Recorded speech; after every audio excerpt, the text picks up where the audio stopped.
What's up, guys? If we're going to be great game masters, we need to know how to serve the players. And to know how to serve the players, we need to know what do they want.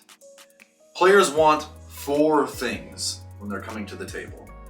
They want power, emotion, immersion, and agency. Power is very simple. We just want to make them feel awesome.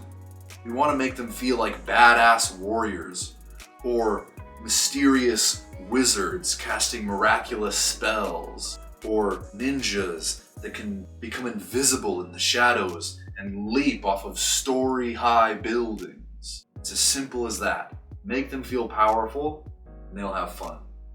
Okay. Next is emotion. Emotion is harder to deliver, but it's very, very fun if you can make it happen.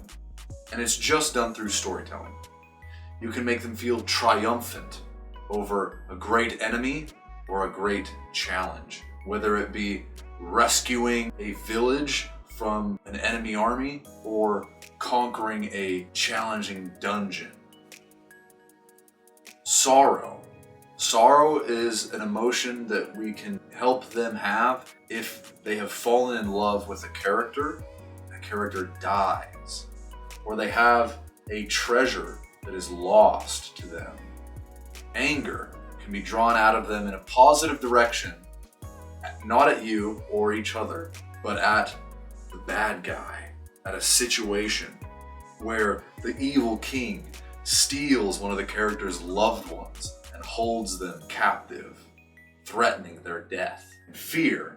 I really like making my players feel afraid. It's very, very fun if you can creep them out by describing how some creature they can't see is making scraping noises across the wall in the dark dungeon that they are traveling through.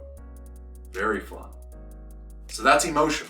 Next is immersion. The first way that we get the players immersed in the story is through their character. Whether they're playing a noble paladin, or a humble wizard, or a joyous sorceress, or a mysterious thief. The way I get them immersed is very simple. It's at the beginning of the session, I go around the table and I ask each player to tell the table a memory that that character has. And you can do different alterations of this by asking them to tell us what their character is thinking about the situation or about their fellow party members. But ask them a memory. It's a very good way to get them into character. The next is environment. Environment's very simple. We just want to regularly remind them what it looks like, what it feels like, what it smells like, what sounds they hear in the environment they're in. And the next is relationships. What do the various characters, both PCs and NPCs, feel about each other?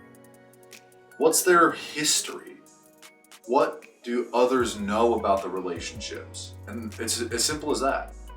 So the last and most important desire that the players have is agency.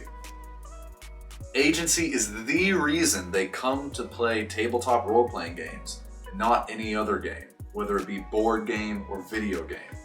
Agency is why they're here, because only in tabletop role-playing games do you have as much agency, as much direct control over the path of the story. The way we do this is by offering them multiple pathways they can go, multiple decision trees, and making those decisions matter. Making it feel like the story is completely up to the decisions they make. That's agency. If there's one thing I want you to take from this presentation, it's that. Give the players agency and everything else is secondary. And that's it. Power, emotion, immersion, and agency. Power is very easy and simple to deliver to the players. Emotion and immersion are more difficult. Emotion's probably the most difficult to get that emotional response, but if you can do it, they'll be at the edge of their seats. And then agency, like I said, very, very important. All right. right, guys, that's it for this episode. The next one is about the 4 pillars of planning. The 4 pillars of planning is the framework I have used to create great game sessions with only 30 minutes of planning for them. So make sure to check it out. I appreciate you.